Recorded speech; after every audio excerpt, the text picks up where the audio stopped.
Hello and welcome. You're viewing the Citizens Journalist podcast, Mesa County Compass, that brings you the news that you can use from a different point of view. I'm Ruth. I'm Lisa. And together we are Mesa County Compass. Our goal is to create an informed, current, active citizenry armed with the facts. We will be covering what's new to you, what it means to you, what you can do about it, and provide you access to the decision makers when we can.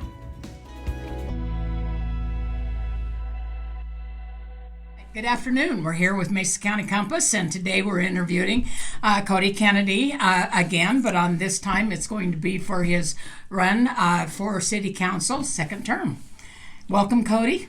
All right. Yeah. Thank you. I'm glad to be here. Yeah, and it's good because this way we can ask you about things that are currently going on with City Council.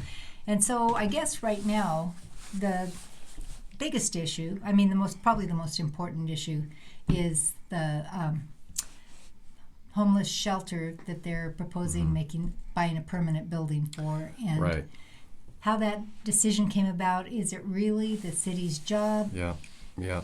There is a lot, and so just to kind of answer these in a little bit of order. Well, it wasn't exactly a question. Do you want me to talk just a little bit about why I'm running and that type of thing? Why not? Why not? And then, that should be the first item. Right. You have me in front of a camera. So, but yeah, I just want to talk briefly about my experience and why I'm running again. So, Cody Kennedy. And I have spent almost 2 decades, nearly 2 decades, serving the city of Grand Junction in one capacity or another. 17 years as a police officer with the Grand Junction Police Department, in capacities such as detective. I was on our SWAT team for years and years. I was in our street crimes unit. So I've had a lot of varied experience within the police department. I retired in 2022, and shortly thereafter, had an opportunity to run for city council. So Rick Taggart, who had been elected as a state rep, left a vacancy. He was in my district, so I ran for his seat. So that was 2 years ago, and so I'm running again. And as I considered whether or not to run again, didn't have to think about it very long. I absolutely love serving the city. I mean, it wasn't really a matter of, it wasn't a lot of if for me. It was like, this is what I do. I serve the city. And I realized that I'm generally in a very much a minority position with some of my opinions, and that's fine. But we need some differing voices within our council, and I think that's important. That I would continue to be a minority voice in our council. I think that's important to recognize. But I am somebody that likes to listen to the community, so I engage a lot. And while I do have some strong opinions on certain things, I also don't pretend to have all the answers. Like, I will take the time to go out and meet members of the community where they're at and listen to them about things that are important to them. I also consider myself a bit of an emissary for the city, so I go to everything. For instance, just before I came here, I was at the groundbreaking ceremony for the new Confluence Center down in Dos Rios. I was one of the speakers, and I love doing that and talking about those good things that are going on in Grand Junction and how we can support them, whether that's as on an individual basis or at the city level. Great, perfect. So. And you had an opponent come up right at the very end. Yep. Can you tell us a little bit of what you know about Alexis and why she chose to run? And I know you don't know everything, but I don't know her. I don't know her. I wish her all the best. I will say what little bit I do know has been kind of through the forums. I wasn't exposed to her previously. I believe she was a member of the National Guard. So that's kind of what I know about her. So that said, I think that it's very, very important that people do their research, that they actually get to know who people are and what they believe in, and what their values are, and how they've previously led within the community, what they've done, and make sure that everything is consistent with what they're saying and what is actually happening. That's not me trying to disparage anybody. Right. I would absolutely encourage people to hold me to the same standard as any other candidate, or encourage them to hold me to a higher standard. Here I am calling for that. And so we sure do. yeah, I know you do. You certainly have called me out on a few things, and we are allowed to have different opinions. And I have not had. Sometimes people think that you're like, oh well, you said this before, but then you changed it to that. And the point of that is, for me, is that I try to remain open-minded, and I can have my mind changed when I'm presented with new information. So that's part of being open-minded. Yep. So I know I did a full circle run around your question. I didn't. I really didn't answer it, but I don't have a great answer for you. Well, we'll have Alexis on here in a couple of weeks, so she can give her point as well. Great. Right. Right. And the only thing I did notice is that the people that signed the petition that were kind of big on it, they.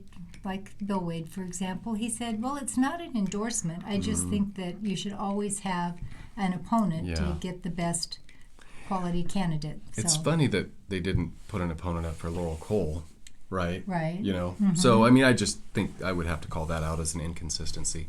But the point about it not being an endorsement, I don't necessarily agree with that. Now, I ended up on Robert Ballard's petition because literally we're at the MLK event, and he's standing in front of me holding his clipboard, right? So what am I going to do, right? That's not me going to his house or trying to have a meeting at the last minute over a weekend before petitions go in. That's me saying, oh, sure, yeah, I'll support you. Yeah. That's not like going like in the last 2 days trying to get something done. Right. Same with Laurel and Ben. We're actually at a meeting for downtown businesses, like.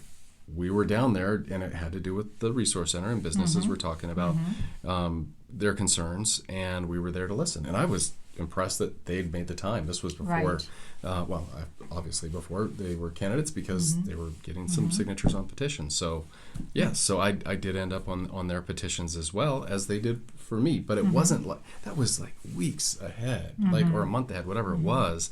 And it was just like, hey, we're in the same place at the same time. Sure. The timing of it is notable, I think. Yes, very definitely. Right, very definitely. I think so too. Well, because I always take over, you get to go first for a change. I was just going to, a couple of things I want to know about. Number one is, today is the first day I heard about the Confluence.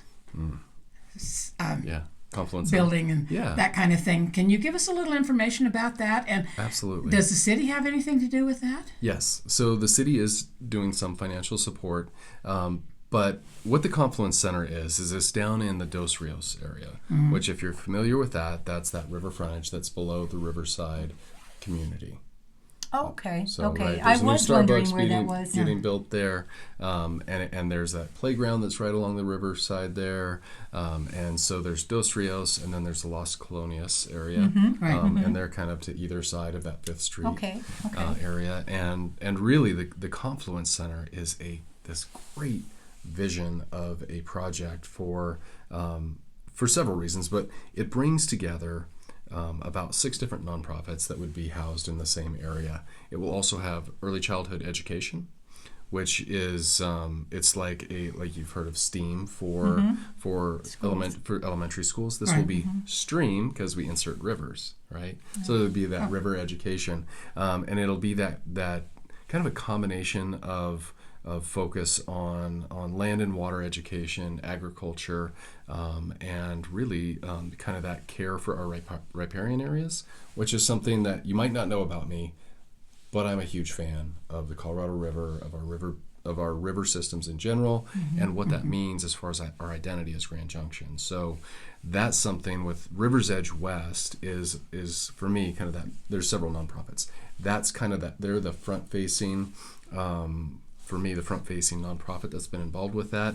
I've had some great conversations with their director over the last few years about this, and I have been such a fan of the idea of really kind of a community center in the heart of that Dos Rios development, and a home for these nonprofits, and having that early childhood education area right there. So there's a lot of moving parts to it. They're raising a lot of that money themselves. So I know there's always that concern, like, well, where's that money come from? Those are our tax dollars. We're stretching thin. Right, we and are thin stretching thin, and especially thinner.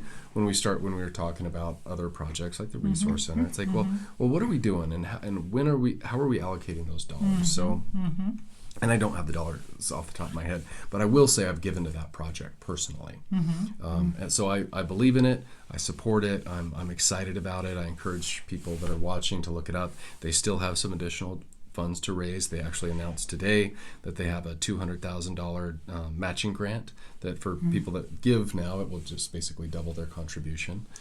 So yeah, I'm excited for what that is and what it means for our riverfront and for the future of that. Okay, I'm still a little confused. It's a little vague for me still. Who are the nonprofits, and is it just early childhood education, or are the nonprofits doing education for adults? So there's 6 nonprofits. Okay, who? Okay, so River's Edge West and Eureka. Okay. And then you're putting me on the spot to rattle off all the other ones. I literally had a fundraiser at my house, and I remember seeing them all listed on the board. It was the first time I'd seen them all. I'm not going to have them all off the top of my head for you. Okay. But I could pull out my phone and pull up the website and give it to you. But which I encourage people to do. Take a look at the Confluence Center website. It's fantastic, and it really does a better job of explaining than I am here. But there will be some community space. There will be the early childhood education area, and then there's also there's meeting rooms. There's several other parts of that go towards community education. So I'm probably not going to do the greatest job to represent that to you, other than I could go at length about this, but I don't think that's why you have me here today. No, it was just just one of those things that came up this morning that we were discussing, and when you said the city had budgeted for it. Well, there's a contribution that the city made, and I can get that to you, but it's one of those types of things that the city does support as a part of developing our community, and there is certainly a nexus there for community development and for that long-term vision. Okay. very good. Well, yeah. Right. So meat and potato stuff, I mean, that is one of the things. We had Ken Scissors on, and he actually spent a couple of hours with us, and there were some interesting things that he said. And interesting to me because he'd been on committees that were involved in doing the things that then the city turned right around and did the opposite, or did something totally different. And I'm just going to list a few. And he said, as a physician, the thing that really bothered him about many of the things City Council did is he said 2 things. One, is it an aspiration or is it a necessity? And he felt like City Council as it stood was spending much money on, or much money, that sounds funny, but spending quite a bit of money on aspirational rather than, not meeting the necessity part of the budget, especially with a budget overrun. And then another thing that he said is so many of the ideas were set aside like they're an emergency. He said, why does it have to move so fast? He said, as a physician, when somebody comes into the emergency room, I look and I say, is this a gunshot wound or is this somebody with a stomach ache? Oh, you know? And those are great points. Those are very valid, and I have felt that way sometimes, and I've kind of felt like maybe sometimes we lean into some pressure from staff, and to where things are presented in such a way that we have to decide now. And I don't know how many times I've said, let's pause on this. Hey, can we pause on this? And it seems like that doesn't gain traction. Again, I have been in the extreme minority. Yes, we know. In most, Two of you. Well, and I will say that, and I know, sometimes one. I know you're referring to Dennis. I think Dennis and I disagree probably more often than we agree. He is. I respect him. He is very much about transparency and budget. Right. Those are his rock solid. Much needed. Yes, and much needed for and I absolutely respect that. But we certainly have had some things. I know I've frustrated him on more than one occasion with where I'm at, because I may be a little more moderate, as we were talking with the Confluence Center and things like that, where I think about these things maybe in a little bit of a different way. But we do need to be talking about what's the proper role of government, right? And especially with our local government and our limited budget dollars. So, $387 million sounds like a huge amount of money, but our discretionary portion of that is rather small.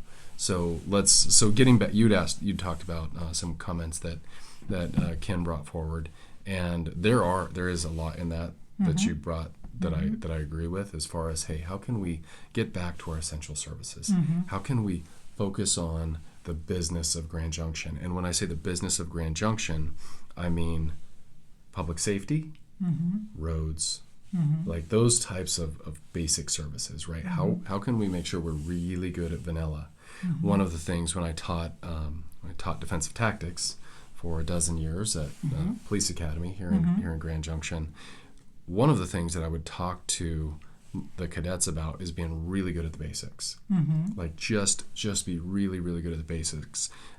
Bruce Lee said famously that, I don't fear the man that's done 10,000 kicks one time. I fear the man that's done one kick 10,000 times. Right? Yeah. So you get really good at the basics. And I do feel like we tend to veer out of our lane on some things, and I think the Resource Center is one of those, where we've had a lot of challenges there. So it's like, how can we just kind of bring it back in and say, let's get really good at being Grand Junction. And I don't remember any time in recent history where we talked about, hey, where can we save some money? Like, how can we, instead of raising these fees on these houses for impact fees, for instance, let's say $8,000 for a single family home, how can we look at ways to reduce our spending? Like, that isn't part of the conversation, right? So, and that needs to be right now. In particular, we need to learn how to trim a budget. Yeah. So anyway, I probably went again a little bit off course. Well, with the Resource Center, Laurel said, I was on the board for that. And when we were looking at spending money, we came up with all of these different ideas. And she said, that wasn't on the board. Yeah. That was not one of our discussions, and yet that's how it transpired. Yeah. And so where did it come from in the first place? Right. Out of the blue? Right. And then the other thing is, what is our role in dealing with the homeless? I mean, what services are we obligated to? I guess my big question on this, try to keep all these in your mind at the same time, is, now I forgot my question. So where did it come from? What's our role? What's our role? And are we obligated to actually open that, buy that property and open that new center? So you said we have 2 hours, right? You have as much as time as you want. Well, because this is really important. It is. It is. And so let's talk about that, about where it came from. When Whitman Park closed, and the way that it closed without warning, without talking to either council or the community, and I get, like, at that point in time, I wrote an article about it, a guest editorial about it, that I said, hey, this isn't about activation. I don't believe that, and neither should you. This is about safety, because there had been some really terrible things happening in Whitman Park. Some people that were hurt, somebody was stabbed, officers getting bit by dogs, physically attacked. When the officers would go into the park, they would get people yelling at them, get out of our park. I mean, it was really getting territorial and dangerous. Okay. So my feeling was, good to know, we're shutting it down for the sake of safety. Like, this isn't working. And that, while that made sense to me, it didn't make sense to do it in such a abrupt manner, right?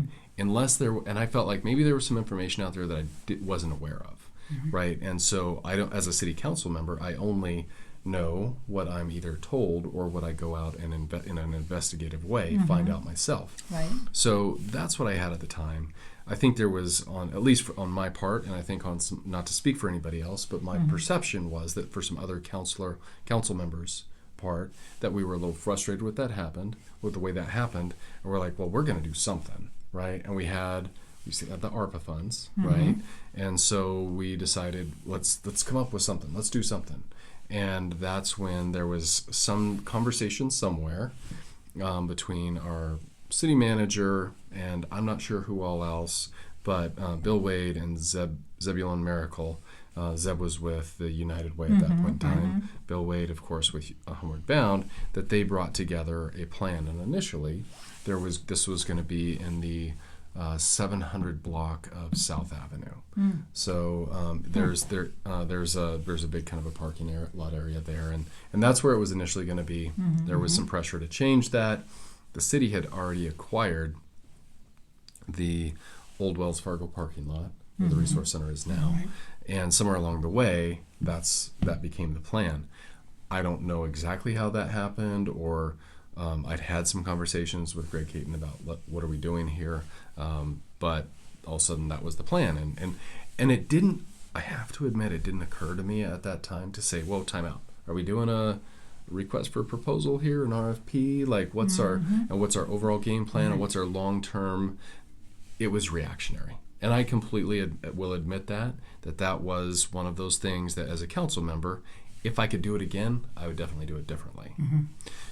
Can't, you don't get to do that. No rewinds. So no rewinds. So definitely, that's one of those lessons. One of the benefits of having experience on council is you learn from those things, right? So anyway, that happened, and all of a sudden it was like, here's the solution, and we're going to get this tent up, and it's going to be this semi-permanent structure. And in my mind, it was like, okay, we're going to at least have a place to get people out of the weather, right, and to provide some resources downtown. And there was some talks about what mutual aid was doing and some other nonprofits and providing some distribution that had previously been in Whitman Park. So it gave them a space for that. But not all of the nonprofits that 100%. Were the big players in 100%. it. Yep.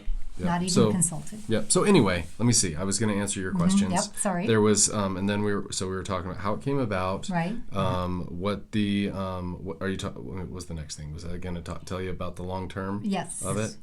So I don't know that there was ever really a decision that we would do this permanently. So I think this was done as a temporary fix with the idea that we have these funds set aside from ARPA that are tagged for helping with housing related issues.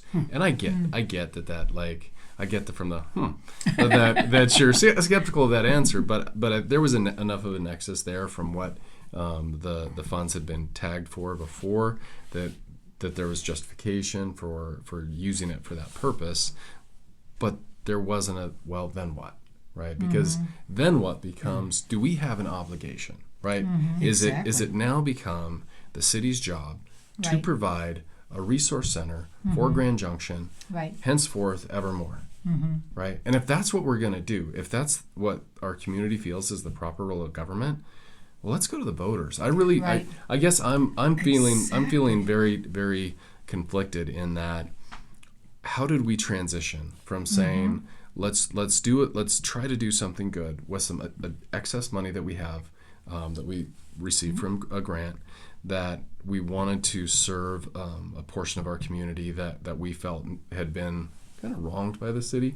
Not that the city doesn't have it can shut the park, it can do those things for safety and health and that type of thing, but that happened, and then all of a sudden we're running down the track of this is what we do now. It's like right? haste makes waste, and then all of a sudden we have no and one of the recourse. hard things for me is that when I'm sitting in council and in the chamber and we have people come before us in a way that it is it's this accusatory language that we are obligated to do this thing, and while I have a heart for the unhoused homeless people in Grand Junction, and you do. I've heard that. Yes, and I do work in that area on a personal basis, and it makes me sad that we tried to do something good, and then it just made people even angrier.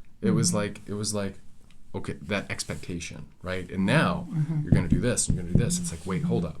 We're simply representatives up here. The 7 of us represent this community. Right. We're elected to represent, and if that's the road we're going down, if the community feels like we need to tithe a portion of our revenue, right, to the homeless in Grand Junction, then let's take it to the voters and have that conversation. You are not supreme rulers.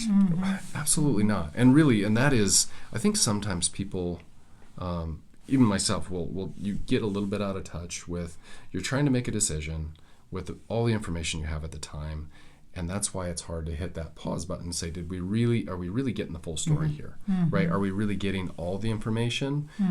What consultant was hired to answer what questions? What were the questions that were asked? There you go. So anyway. That's to be one of the prime things is what are the questions that were asked. And because you see so much of that, everything leaning a direction that somebody else wants them to go. It's not ever a full spectrum. Well, and I think the public, I know the business community around, they said, we went out and we talked to all the businesses. And we talked to who had been talked to, and they said no. They did not come out and talk. So I know that's water under the bridge, but it is one of the things that has caused a lot of people. And I'm not. I don't think that was necessarily your decision, but when you're not told the truth and you're not told the extent, then people get upset and don't trust their representatives. It's hard because I know of 3 people in particular, none of which live here, but have gone down to stay at True, and they said they'll never be back again. I know. Never be back again because they said Drangen is the trashiest place in the world. And that's because the management of True has shared a lot of their customer reviews with us, which is super unfortunate because they're definitely impacted. And the thing that really concerns me now is, are we getting ready to do the same thing in a different all over location, again, right? Like it's almost like it's that definition of insanity, right? Doing the same thing but expecting a different result. And then you look at the proximity to everything that is down there. With this new one. I mean, we're looking at the salt flats, which you're going to build on. Okay. We're looking at that trailer park that's there in the same area. We're looking at so many different houses that are impacted in there, as well as the businesses. And there was no input anywhere. Well, I get that. But just to take it down a little bit, I know you're getting excited. But I will say that the initial conversation was one of those kind of executive sessions because it was about real estate, and we do have the right to have executive sessions. And for those that are listening, what an executive session is basically it's a meeting that council has that is not in the purview of the public. There's parts of that conversation that are closed because they involve things like real estate negotiations or issues to do with employment with employees of the city. Of course. So those are things that we do. There is a legal right to do that. The problem is that it's almost like you enter with that assumption that, we're going to do this, and it's like, wait a minute, let's back up a step. Should we do this? Right? Is this the proper role? And do we need to develop a policy around this? And is that something that we are going to do, in good faith with the city working forward? So that to me is the real question, to say, what's our role in this? Like, what is, and if we're going to do this, if again, do we need to make sure we have that community input? And there is, NIMBYism is a real thing, right? Not in my backyard, right? That is a real thing. I understand that. And I have had people that I've talked to on North Avenue say, you wouldn't want this next to your home or next to your business. Right. And the balance between those issues is that while there are valid concerns, I am also very much committed to property rights, right? And that people have the right to do with what their property, as long as it's within the law, that they can do that. So if somebody if Homeward Bound, let's say the city wasn't involved, right? And Homeward Bound, through grant dollars or whatever, wants to go buy that building, that's what we're talking about, 28 and a half in North, wanted to go buy that building, and they got all the proper permitting, and it was done, safely and by the law, and they wanted to put a shelter in there, and their board decided to do that. They can do that. Like now, they're essentially what has happened with Homeward Bound itself.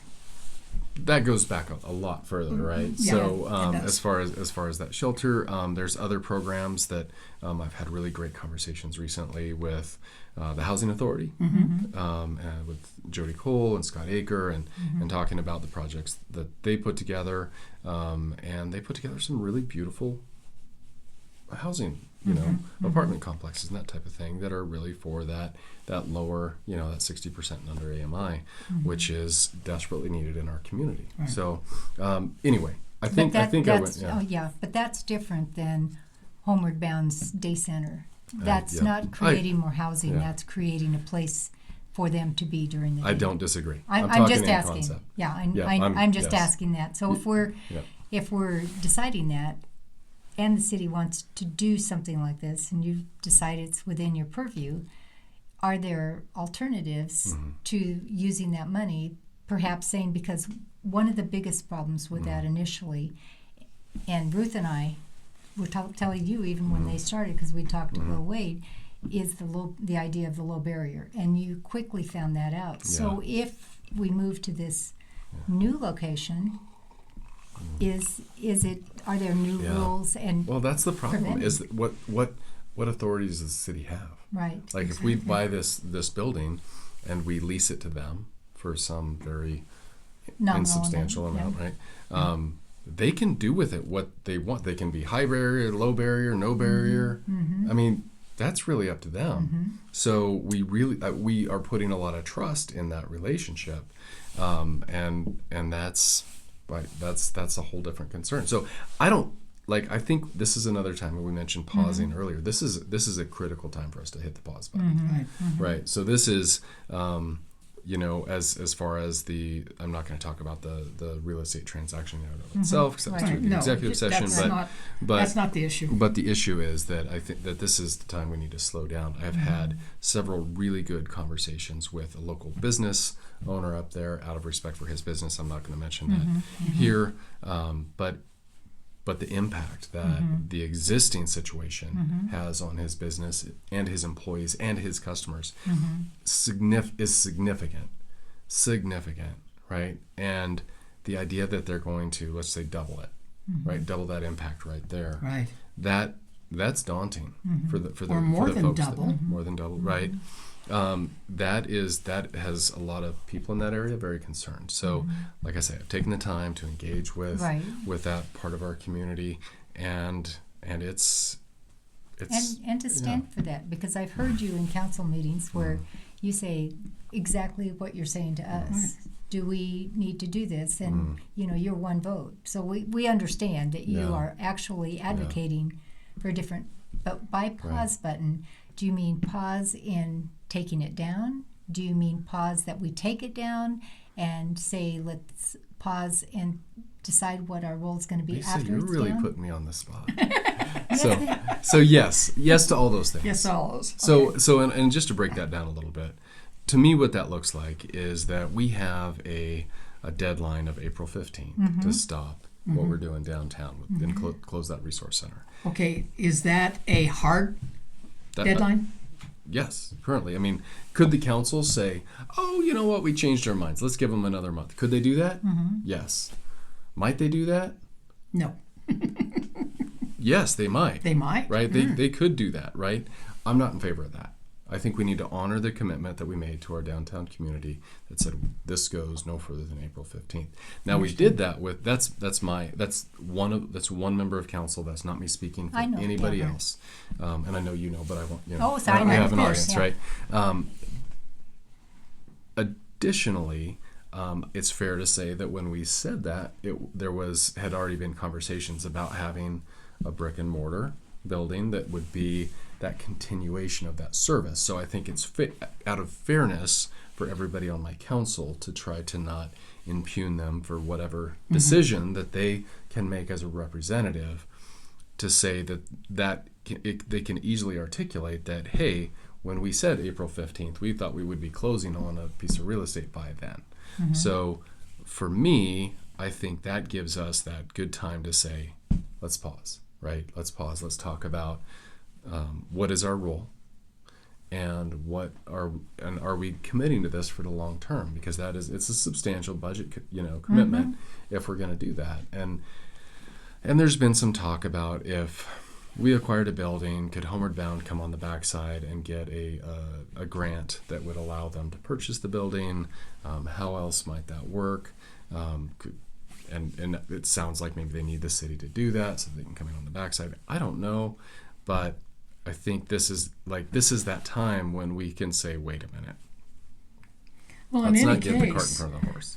Any case, we do need to hit the pause button anyway, because even with the real estate transaction, there is absolutely no way in God's green earth that you can get ready for what they're wanting in Right. 6 weeks. It's not going to happen. Right. Well, and that's even without, and then I'm not going to talk about any, inspections or anything else. Right. That, Well, but and even just- if everything was perfect, even if there's If everything you could was close on it in a week or Right. 3 weeks, you're still got the interior to have to take down and restructure and do before you can even move these people there. Yep.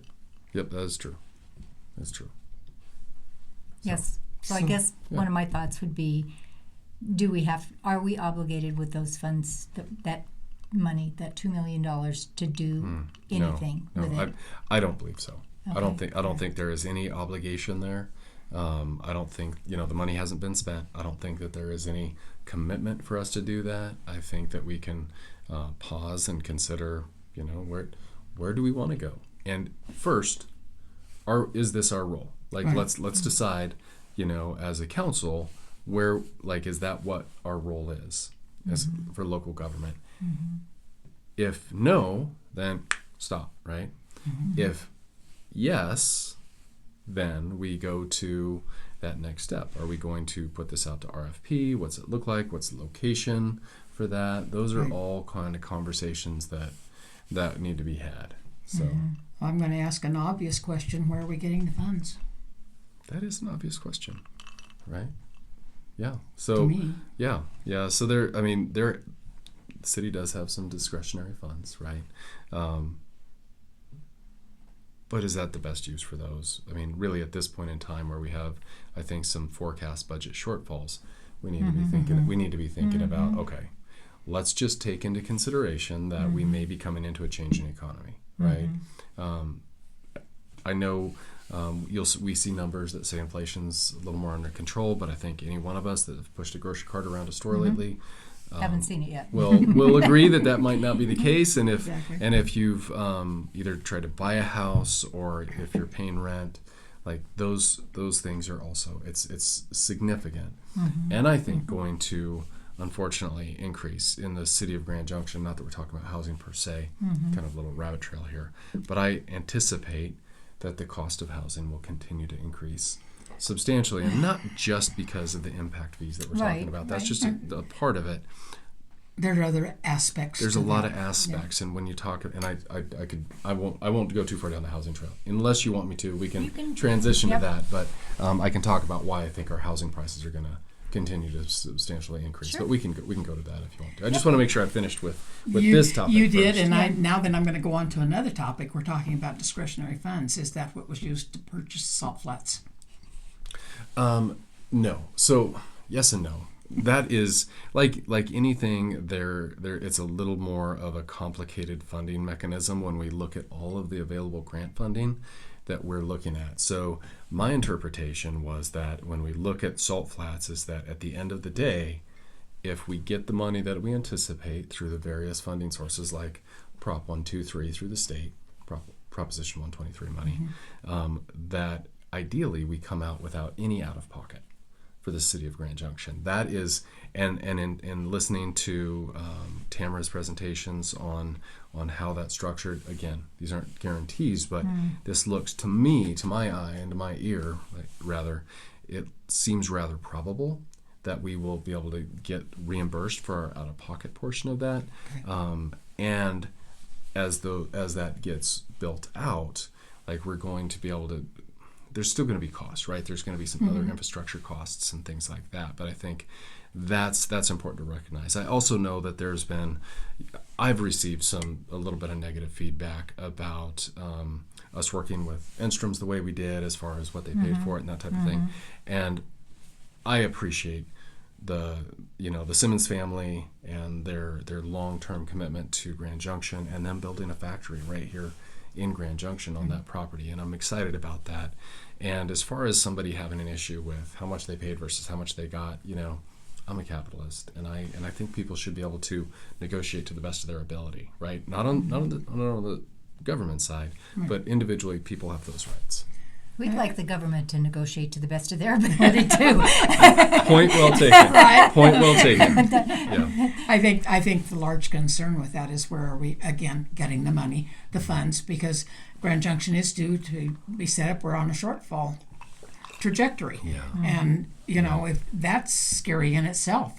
It is, and that's why when I talked about, like, we're coming into a time where I think it makes sense for us to reconsider how we're spending money, and maybe look at some different look at, like, where can we allocate instead of continuing to grow our budget. Right. Well, and I think going back to what Ken said, aspirational versus the essential. And when you look at this Christmas, it's going to be, just some playing cards, and another Christmas it might be you get a trip to the casino. I mean, it's just looking at that. And so projects I would just take off the table totally would be Whitman Park. Yeah. Because that is aspirational. That is I am so glad you brought that up. I just tell you, I think that's a great example, and I've used that so many times. And I know that there's some people within our, probably within our Parks and Rec Advisory Board, and maybe our Parks Director, who I respect.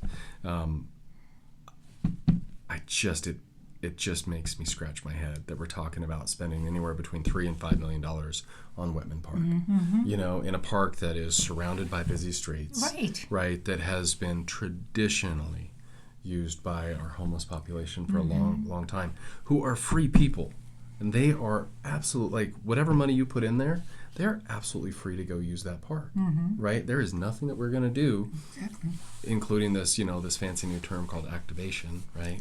That is going to keep what them. Activation means. That is a fancy word that cities use to say that they're going to upscale something to try to change a behavior, gentrify an area, right? And while I do respect that, and there's things that we can do to keep things safer, for me, for Whitman Park, it makes a lot of sense to get some excellent lighting, put in cameras to where you sneeze in that park and it's in 4K, right? Like that, because we have the crime stats to justify that, right? And if somebody wants to just be in the park and they're not breaking any crimes, they're not committing any crimes, they're not breaking any laws, they're just being there. Great. They should have every right to do that. But if we are monitoring an area where we think there are crimes happening, we have a history showing that, and we enforce them, right? The enforcement part. The enforcement part, to where if somebody is doing things, let's say they're using an illegal substance, right? Or if somebody is assaulted, or a dog is off leash, or whatever it is, right? If you're going to say that you can't smoke in the park, enforce it, right? Right. And by gosh, enforce it. I mean, the police department's right there. Right. Like, I will tell you, over the years as a police officer, if I was sitting in that report room and I would have what we called a 3-toner, meaning it was an emergency call in Whitman Park. I mean, I can get in that park like that. I'd jump out of my seat, run down the hall, jump the fence, run across the road, right? Hope not to get hit by a car. But I could be in that park super fast. And we have parks officers, and we have people on bikes now, and e-bikes and all things, right? So yeah, I think that we could enforce that, and I think we could make it safe. I think we could make it a very clean, nice park. Maybe provide some decent restroom facilities. I know we recently took down the restroom that was in that park because there was a lot of crime associated with that. We could probably find a design that would work well, but that's been one of our problems downtown, is not having enough public restrooms, right? And that's a significant issue, and that has impacts on the businesses and residents down there. So I think if we could just be thoughtful in this way about it, that it would make sense, and it wouldn't take $3 to $5 million.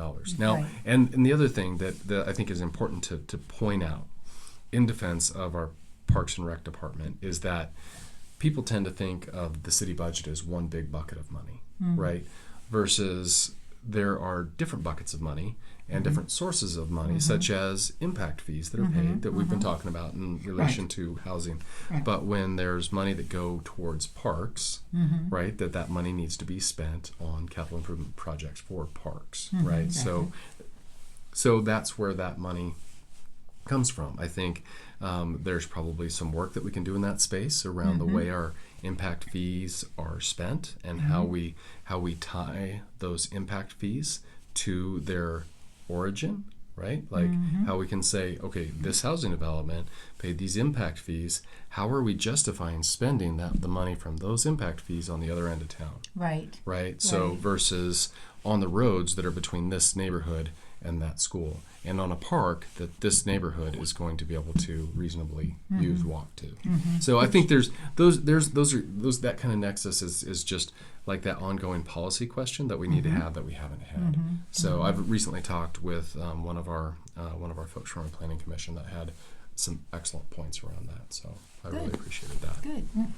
Well, and I think too, people feeling like they have maybe a better understanding of the budget and how it works, because I know that I spoke to someone and they said the school budget, for example, is out there and people can see where is the money going, and in a way that it's understandable to them. So if you're saying we're allocating this money for, say, Whitman Park, where did that money come from? Right. How's it going to be spent? How, Well, instead of having... I haven't looked at the school's documents, and it kind of caught me off guard with that. But I would say And I that. don't know if it's true. I haven't either. Okay.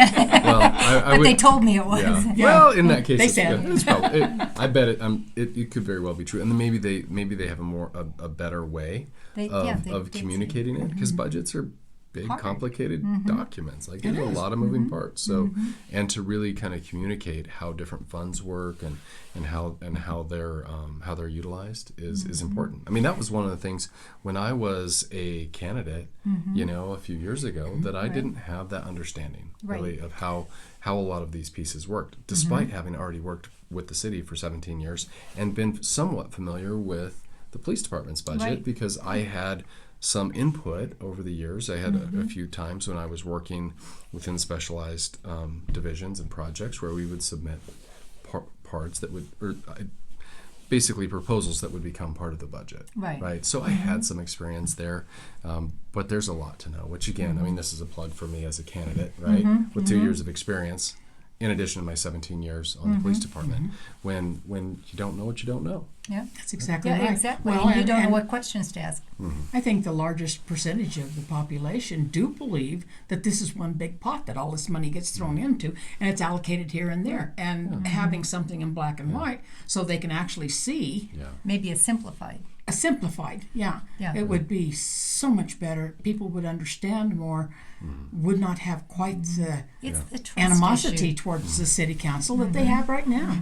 Yeah, that would fix it all, right? Well, That not wouldn't all of fix it, all of no, it, but no. Well, it that- would help. Well, that and 4th and 5th Street. Well, and going back just briefly on that 4th and 5th Street, a couple of things on that. One was, I know this goes back to the Sustainability and Adaptation Plan, and it kind of made me nuts when Diane Schwinke posted a picture of the city employee riding the bike with the cones in the back in the wagon. And it's like, stop. That is not a good use of city money, because that's how much are we paying Really a that black guy, eye. and how much can he carry? That's And why how we have safe is it? trains. And it seemed like it seemed like a sustainability flex to me. Well, right? Saying this is the city demonstrating. Look how we're to doing me it, you to do me it. it was like let's and did we even need to buy that when we have 6 pickup trucks lined up down at the shops that are not being used, right? But how much did we spend on this pickup truck of a bike, right? Of like I've never seen. And I think it was even raining in the photo. It that was. sent. It was. So it did not look safe for where he was at, turning on to Broadway, West. or from west, It's just kind of one of those things that really seems strange. Are you going to spend all of your paying your hourly wage or your salary to go pedal a bike somewhere with all of this stuff, rather than putting stuff in the back of the pickup, getting there 10 minutes rather than an hour? Right. Well, I don't know that there's a huge amount of difference in time. I just think from both a safety perspective and saying, yes, okay, very well, definitely. what's the point of this? What are we really doing here? Are we trying to make a point? Right? Is this a political statement? And is that the proper role? Well, for if you us to saw be- that, what do you think people thought? Oh yeah, that it's a It statement. wasn't just, you can say, was it this? But if I'm looking at that, I'm going, that is a waste of money. Yeah, what is Stop happening it. with our city? Yeah. Yeah. So, and I think that kind of comes back to, as we're talking about 4th and 5th, I was kind of chastised in a recent meeting when, and I made mention of that and I brought it up and it was talk, and I think I'd made a comment about the bike and the safety, and our mayor had mentioned like, well, we could do away with the bike lanes. We just keep, we could just keep it one lane because this is about safety, right? It's about speed, and it's like, to me, I just respectfully disagree, right? And I had asked numerous times under Caton, I had asked Trent Prohl for the actual crash data. Because I've submitted crashes to CDOT. Like, I literally know what the form looks like and where you check the boxes. And if that officer, in their opinion, from their initial response, thinks that speed was a factor or not, the data that's being used to justify this, in my opinion, includes everything. So if you have a crash that is, let's say somebody is in a parked car, they're backing out of their space. They bump into the car next to them, they turn out too soon. That should not be included, right? If somebody has a DUI crash at 1 o'clock in the morning, single car crash, that should not be included. Somebody just was paying attention to their phone, instead of looking where they need to go, and somebody stops in front of them and they are going at 5 miles an hour, hit the back. That shouldn't be included either. If what we're trying to fix is speed, that is intentionally misleading. That is manipulating the data in order to get a certain event, right, or a certain result, so that you can justify it. And that's one of the things that makes me mad about this. So when I say that there is an agenda, or if I say that there is an issue with the 4th and 5th Street design, while I think the design itself is flawed and unsafe, which I can say as a police officer with 17 years, I put a video up about a scooter running in the back of a car making a right-hand turn, which is a clear example of why a hidden bike lane doesn't make sense. I will tell you, like, I have the experience to say that, and I also know how statistics work, and I know how data set works, and we should be excluding those types of crashes that aren't relevant to speed. If the speed box isn't checked, and even if it is, if during the subsequent investigation, let's say it was a serious crash and they did an investigation afterwards, and they pull some video or some other witness statements, and it proves that that officer was mistaken in their initial assessment that speed was an issue, then that too should be removed because the investigation showed that speed wasn't a factor. So if we're going to spend this much money, if we're going to change all these things, if we're going to cause this much frustration to our community, we darn well better be able to stand behind it with real information. Right. Not just the information that we want so we get the result that we want. Exactly. So sorry. No, that is exactly what I think. And sometimes, it is called an accident because it would have happened anywhere. Well, exactly. And I would honestly say that when I would pull up on a crash scene as a patrol officer, and somebody's in tears, right? They're really upset, their car's wrecked, it's a scary situation. I know how that goes. Right? And that's that's one of the first things I would say to them. I say, hey, they call these accidents because that's what they are. You didn't intend to do this. Like that was not your intent. Right. As we dig into crash data, we need to take all these layers off of it, right?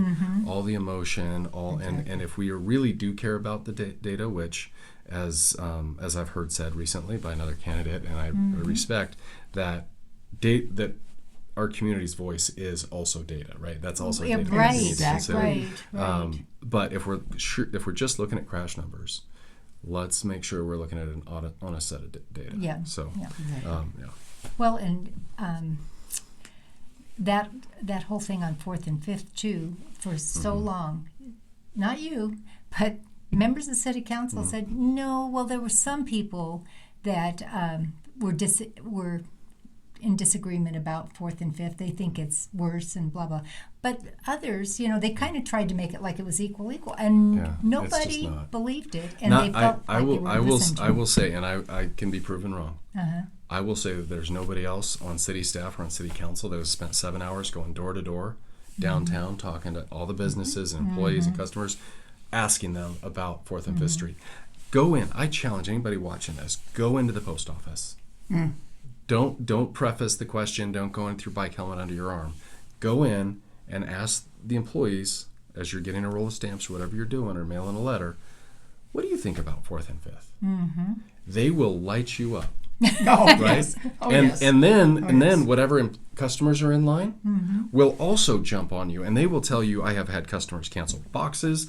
The older customers that come here consistently say it's unsafe, and that they won't come downtown anymore because of it, and they're down here because they're closing out their box and they're not coming back. Right.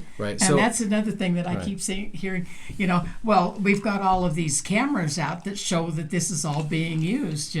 To me, they are playing the system there as well, because you're closing your box, you're getting out of there, you're not coming back again. Yeah. And yet you've got that one shot that says you're there. Yeah, and I know we've seen very little usage of the Right. bike lanes, but I can tell you, I was in a city meeting with, it was actually a Parks and Rec Advisory Board meeting, where they apparently didn't know who I was or my position, but some of the members of a committee literally that were there that were kind of laughing, they were there with their bike helmets, and they said, that, we've heard people say that, so we make sure whenever we're downtown that we circle the block. Right? Like, come on. Like, give me a break. Exactly, and it's just that manipulation. It's feeling Right. like we're constantly, and it's like, could we just be honest with each other and just say, let's play with our cards face up. Like, what are we doing here, and why are we and doing who it? are we doing it for? Is this And if for the whole city? if your point is that you don't want cars to be used in the downtown area, just say it. Just say it. Have the courage to say that, you know what, we want downtown to be like Pearl Street. We think, or 16th Street Mall. Like that's our ideal, and we're pushing for that. Just be honest. Don't say that it's about safety and not be able to back it And up. not be able to back it up. Right. The bikes that I have seen downtown, I've seen equal amounts of bikes using the bike path, and I've seen them using the sidewalk. Yeah, and honestly, I was downtown early this morning, and there was like not a car in the lane, so it was it was perfectly. There's nothing illegal about this, but the few bikes that I saw were using the regular streets, the regular lanes, the motor vehicle lanes, even though there's a perfectly good bike lane there, and that they are entitled to that. That is not. Right. They're not doing Right. anything illegal. I'm not Exactly saying right. that. No. But what I am saying is that, right? It's like when it's available, they're not always using it, or they're. And I've seen them. I know we maybe need to paint arrows, but see them going the wrong way in the bike lanes, right? And or they're on sidewalks downtown. So I support safe infrastructure for our bikes. Like I've said this before, but I'm literally the only guy on council who has investigated a fatal bike crash.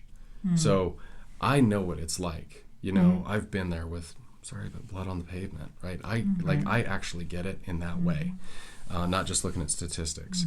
And a safe systems approach, which is advocated for by our Federal Highway Administration, separates different modes of transportation in place and time, right? And what that does is it doesn't use a bike as a traffic calming device, right? So we're not using a bike as a speed bump.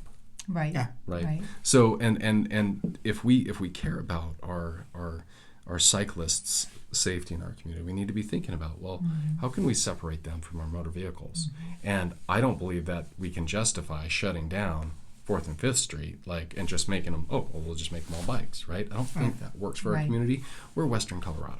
Right. And to try and force people to ride bikes or to say, hey, it's okay that we're raising fees on houses because you know what, we're going to build a town that you're not going to need a car, so you're going to be able to afford more house. Yeah. To me, That doesn't make that's any a problem. sense. Kind of a Well, and you strange can't way to afford the look at house, things. so it doesn't matter. You're going to have to do something Yeah. else. And the last point on this, because I know we beat that to death, Yeah. but Ken Scissors said he was on the bike and pet plan, and he's a pet and bike plan, and he said this configuration was not even on the table when they that's proposed true. it. They said it was just a bike lane, like you That's see true. on other streets, true. and this grew its own little legs Well, and an took updated off. bike lane, yeah, the that's way true. they had it originally designed was not a bad thing. Yeah, and really, I mean, having a designated bike lane like we do on 7th Street now, somebody is going to take this out of context and say, oh, well, I think 7th Street is fine. No, leave 7th Street as it is. I know they're talking about trying to make 4th and 5th Street more like 7th Street between Grand and Main Street, which would be an enormous improvement, right, in talking to public safety, right, police and fire. Right. Like the current configuration just doesn't work for them. So doing what we have on 7th Street with that one lane and a lot of turning areas and the way the parking is better. My strong feeling is let's put it back where it was. Let's take 4th and let's admit that wasn't the right move, right? Right. And let's undo the paint and plastic and say, okay, let's honestly look at our data. right? And let's assess this and say, how can we actually improve safety?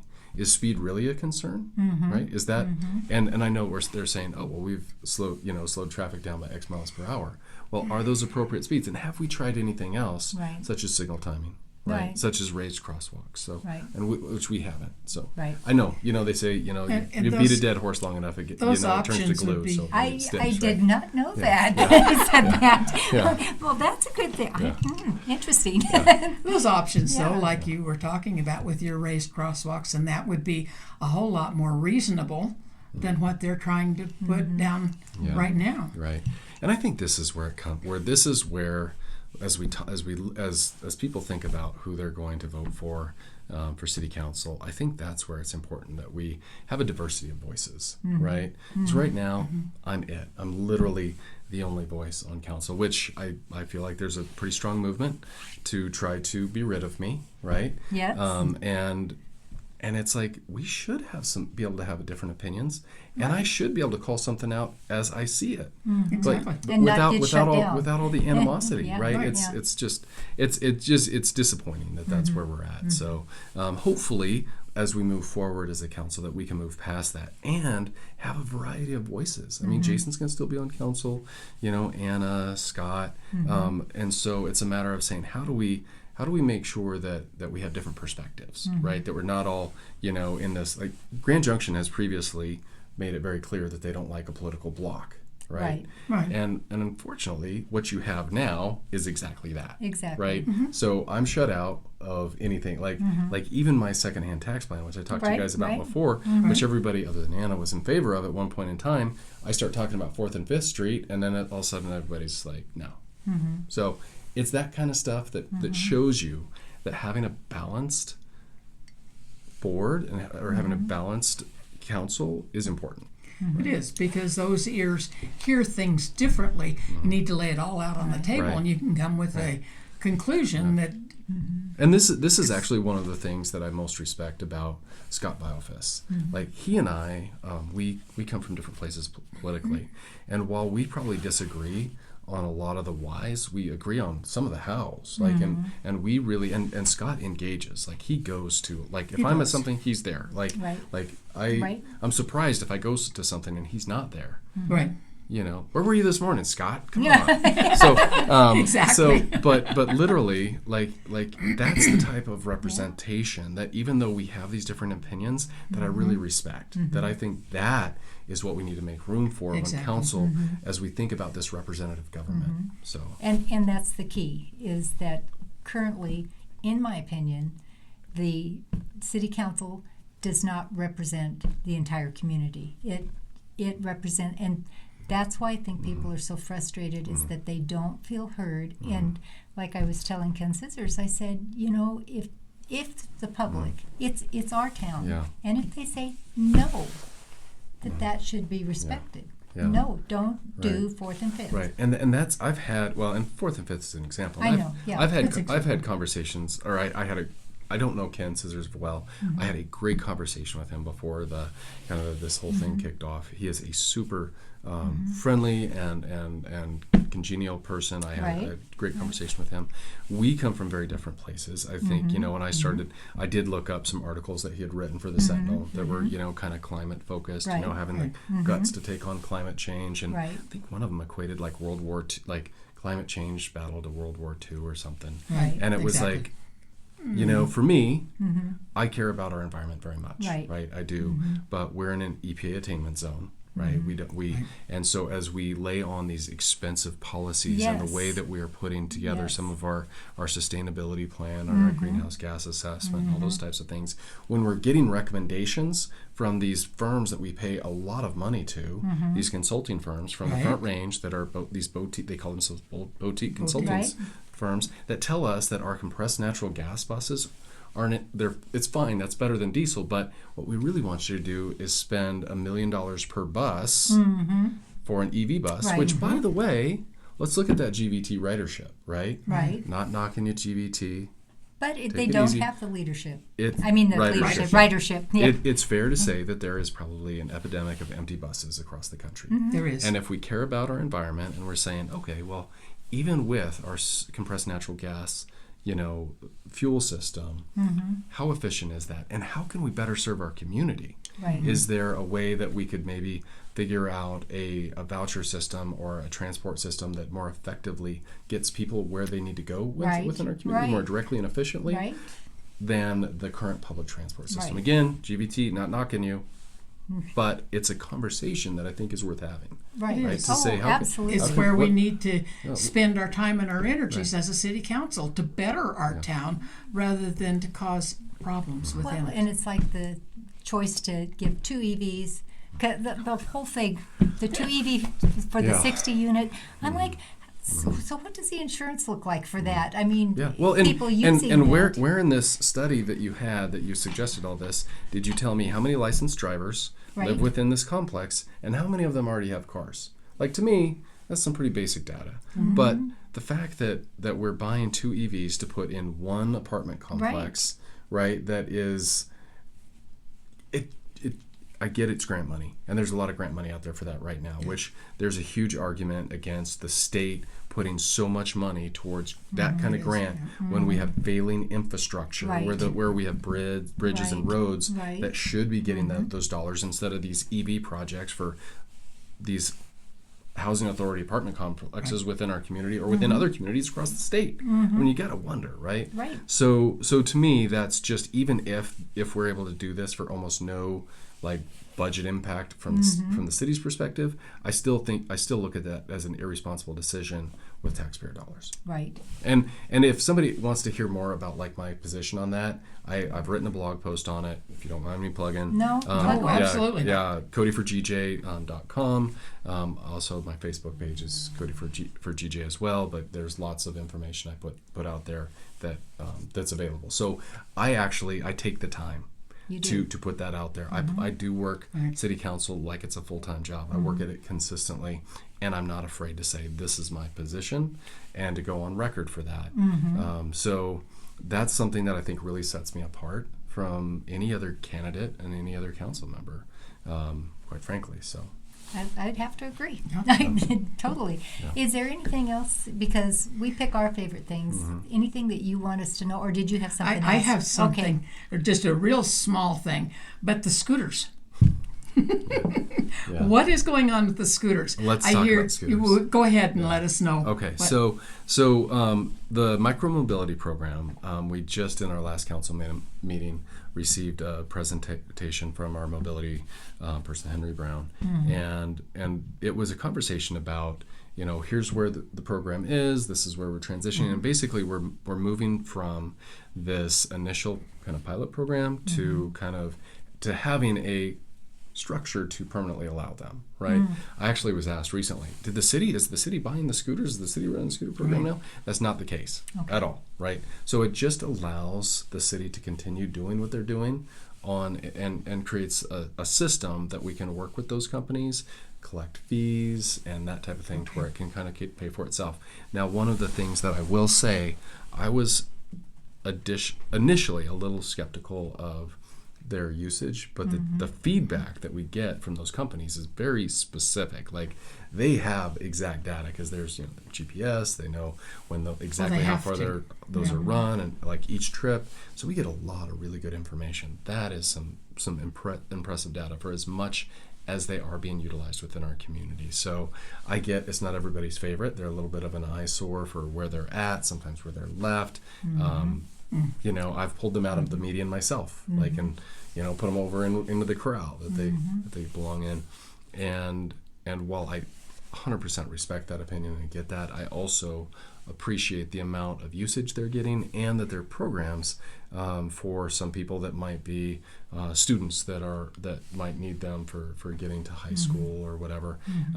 Maybe there's some other people that are challenged in some other way financially that might be able to get some type of opportunity there. How much are those really a cheaper way to transport? Yeah. So let's talk about it from the city standpoint. So and you can go back to the meeting, and the question I asked is that Henry Brown was that it's my interpretation that what we're doing here with the fees that are gathered and that type of thing is that this is budget neutral. And he agreed with that assessment. That it's not like we're making money on it, but that it's budget neutral. So as far as the efficiency of going down there and swipe, and your app has your credit card in it, right? And using your app and scanning the little barcode and activating it, and if that's a good price for a person, I think that depends on the person, right? For what that actual cost is. Right. But that is, if somebody sees that as a value, then good on them, right? And if that's how they're getting around town and they find that an efficient means of transportation, fantastic. I think that, if we can make that work and that gives some people good options. And I did ask about the safety aspect. I asked about how many, injuries we'd had and that type of thing. And the answer he gave me seemed very insubstantial, that it wasn't, that there hadn't been very many crashes. And of course, maybe there's some that don't go reported, I don't know. Right. But because you don't want to be embarrassed when you fall off. Or maybe you had a cocktail and you don't, right? You don't want to get a DUI. Because you can get a DUI on a scooter, right? I didn't know that. Yeah. Well, you can get a DUI on a horse too. So. Okay. Well, I will. And I think that was probably one of the biggest issues, is there were a lot of people wondering if we were going to pay for that or whether it was going to be an ongoing program. Well, that was the winner for me, was that it was budget neutral for the city, right, and provided an option for people that utilize it. And there's a lot of trips that are like 2-mile trips on that says that people are substantially using them to get a substantial I can distance see in town. if you're a college student and you don't want to try to find a place to park, that would be a great option. That would be a great option. And or even your bike. Like the fact that you don't have to lock your bike up or take a chance on somebody stealing your bike and that type of thing. And it's just convenient because you go to point A to point B, and then you look on the app and find the nearest scooter to go the other way. And then you go to that scooter and you go the other way. Yep. So. It seemed like at the city council meeting the other night that group on 448 Book Cliff was an attempt to make you look bad in your run. Yeah. Not just about, because I wondered when those people were complaining, why did they complain at city council? Why didn't they call you as the landlord and complain? What was the point of bringing it before city council? Yeah. And then not letting you respond? Yeah. Well, and I understand that they're upset with that in their neighborhood. It's a mission that I very much believe in, right? And what I've worked with other nonprofits such as the Freedom Institute, and now a special place. And I literally yesterday afternoon had a great conversation with the Salvation Army about sober living, and I'm looking for opportunities. Love that. I'm looking for opportunities to work with them in the fall of this year. Oh, great! So, nice. And whether it's me or I told them I'm happy to, in any capacity, try to help you, because those are those special carve outs where you say, we sit up there on that dais and we show, hey, we care about our homeless community, we want to make a difference, we're doing this, we're spending here, we're doing that. But for me, it's not always the role of government to do that. And I am in a position with what I do that I have the ability to make an impact in that area, and so I have. Because I really do care. Like that's something that, especially this group, has come across so hostile towards me. I had received an email from one of the neighbors there that just came to my Cody for GJ account, and was asking, like, it asked this random question that was like, hey, college or university? It was the line, and then it was like, are you the only person on city council or among the candidates that doesn't have a college education? I'm thinking, okay. If you have my email address, you probably went to my website, which has my bio on it, right? I do have a bachelor's in ag business that I got in 1997 from Colorado State University. But I said, I understand how you might, I actually do have a college education where it's from. And I said, I understand how you might feel that way because I have a blue collar background, right? I'm a police officer, but I will tell you that most police officers I know have a college degree. And I asked, well, can you tell me why you feel that way? And then the only response I got back was thank you.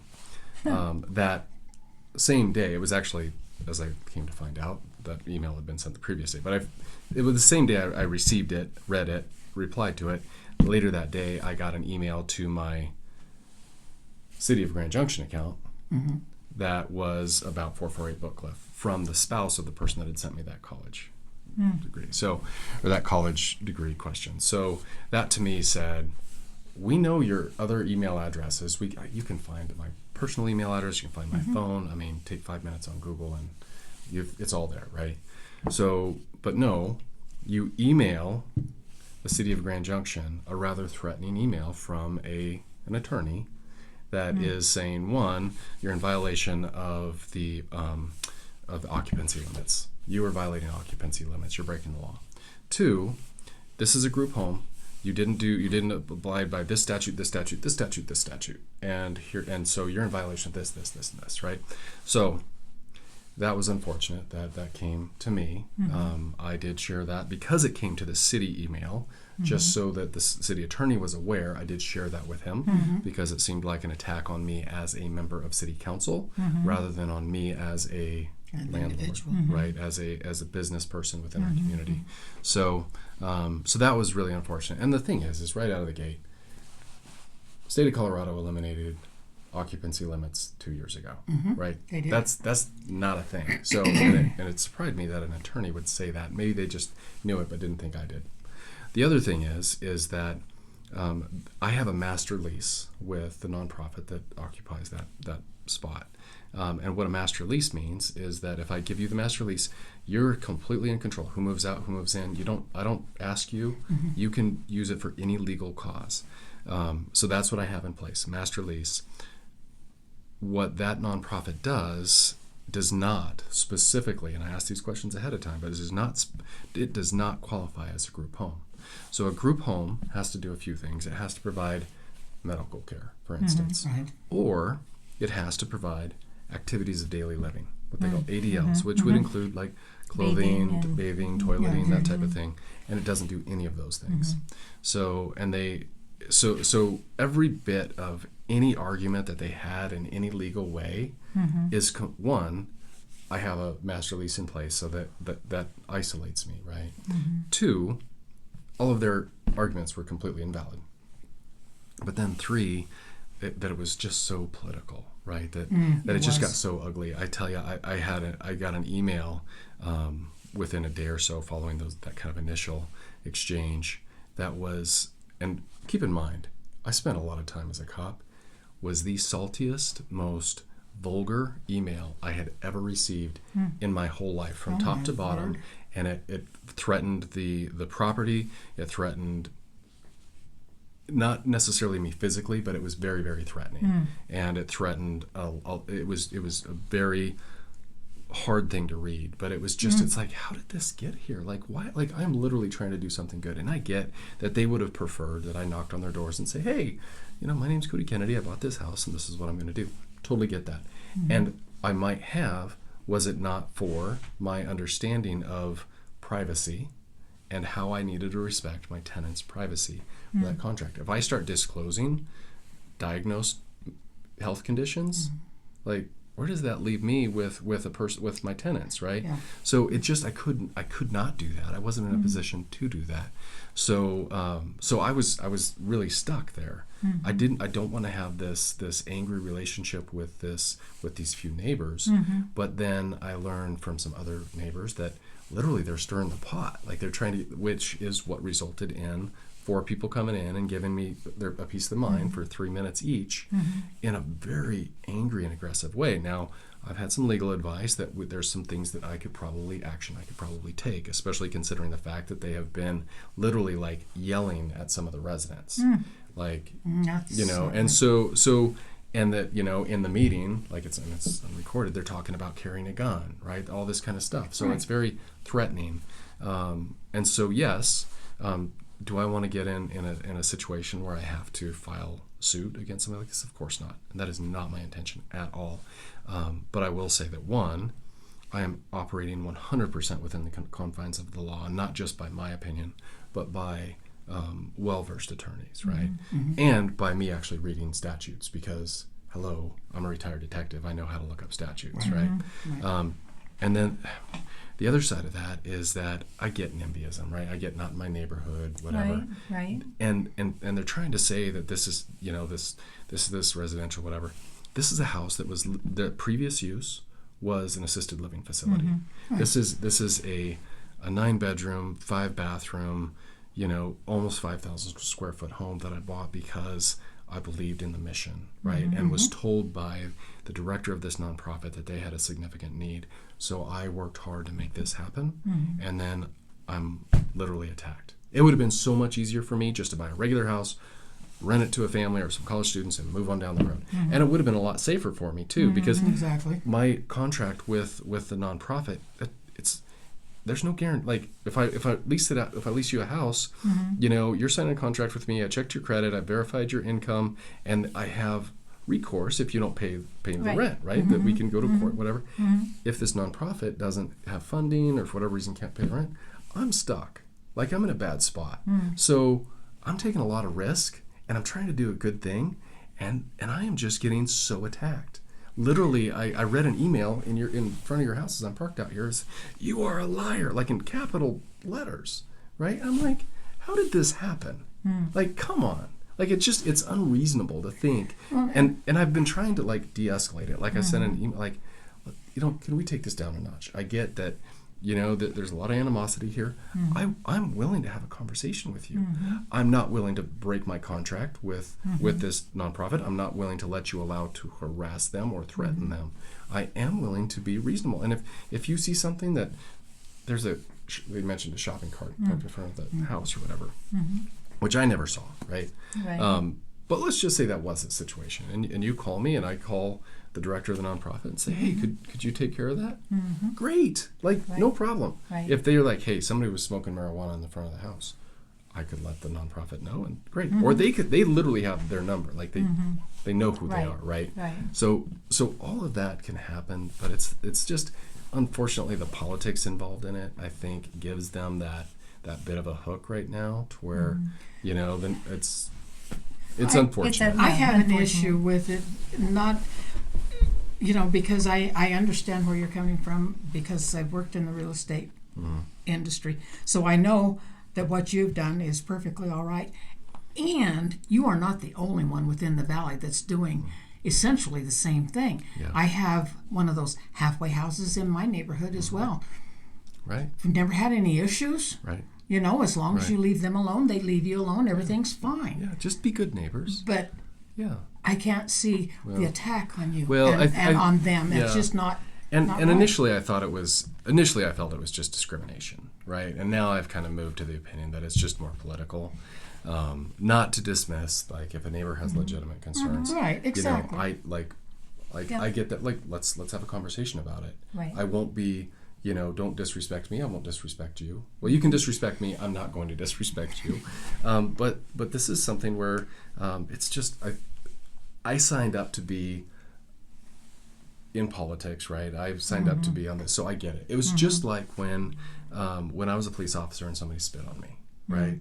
Or when somebody swore at me, or when somebody literally assaulted me, right? That I had a great piece of advice from a sergeant that I respect to this day so much, and he said, "Cody, it's not personal. It's just business, right? They aren't spitting on you because of who you like, because of Cody and who you are, and that type of thing. It's what you represent, right? And so if you can separate from that, well, it does feel personal, and it does make me, you know, there's some I take it serious, and it's sad, and it hurts, right? I'm a person, believe it or not, but at the same time, I realize that I'm being attacked for what I represent, right? So Exactly. I get that. Exactly. Well, again, we've gone on a long time. We have indeed. But You've been watching Mesa County Compass. This is the facts as we know them, the truth as we see it. You decide. thank Thanks, you, Cody, so much for Yeah. your Yeah. explanations. Yes, thank you.